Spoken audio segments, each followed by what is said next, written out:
Umesema ngapi? Sports car. Uongo.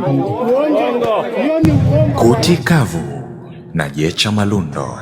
Leo kwenye Q&A ya Kutikavu, Jecha Malundo, gari moto mboga moto, kikangoni kwetu tuko na dalali mkongwe legendari wa kufahamika kama Sadati aka Filimbi ya Mwisho, anayepatikana kipande cha magari used bei nafuu Sinza Vatican. Kaniambia Jecha, piga ua, lazima niondoke na shuka 4 za Kimasai, lita 10 za petroli au diesel. Na leo nataka nikwambie tunammaliza kwenye hii chuma. Akipatia anachezea shuka zake 4, akifenda anachezea namba 10, shuka 1 la Kimasai. Stay tuned. Sadati top seller aka Filimbi ya Mwisho kabisa. Bwana, umeniambia leo lazima uondoke na shuka 4 za Kimasai kabisa. Swali langu dogo sana. Ndiyo. Tuko na crown hii hapa, inauzwa milioni 22 na laki 5. Ndio. Au sio bwana, pamoja na usajili. Kabisa. Nataka tuambie hii crown athlete, sawa?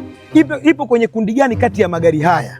A, hatchback, B, SUV, C, sedan, D, crossover, E, sport car. Chagua moja wapo. Ukimaliza unachezea shuka 4.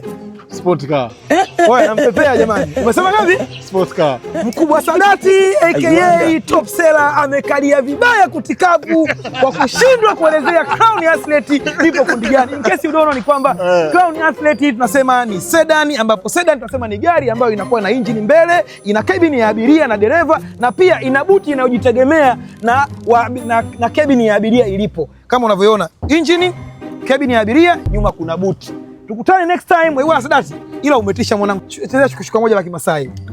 Bwana, asante sana Jecha Malundo. Ndio. Huyu anafanya intro za ukweli kabisa. Sahi. Anaelezea gari kama Mjapani. Kabisa. Oya, tovuti ipo hapo, piga simu kwa gari nzuri, kutana na Jecha Malundo. Ugali moto mboga moto, balaa mlangoni. Imeisha hiyo.